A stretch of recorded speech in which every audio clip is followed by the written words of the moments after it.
टीव्हीवर लागला होता अष्टविनायक हा चित्रपट. अष्टविनायक चित्रपटाची अशी गंमत आहे ना, की त्यामध्ये आपल्याला आपले आवडते सगळे मराठी कलाकार एकत्र पाहायला मिळतात.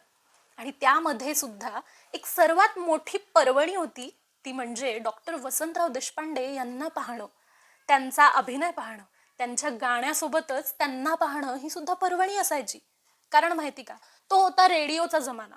रेडिओवर आपण एखाद्या गायकाचं गाणं ऐकायचं, त्याच्या आवाजावरून कदाचित आपण एक इमॅजिन करत असू की त्या व्यक्तीचा चेहरा कसा असेल, ती व्यक्ती कशी बोलत असेल, आणि ह्या आवाजातून निर्माण झालेल्या आपल्या आणि त्यांच्या नात्यामध्ये आपल्याला त्यांना भेटायची एक ओढ असायची.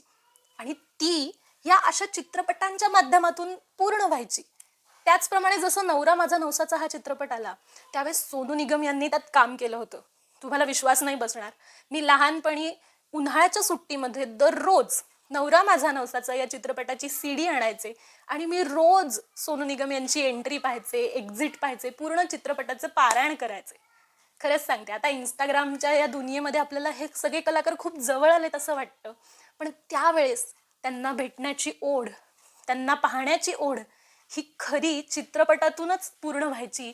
आणि हे असे चित्रपट म्हणजे असायचे एक सुवर्ण संधी, एक पर्वणीच म्हणून यायचे आपल्यासाठी.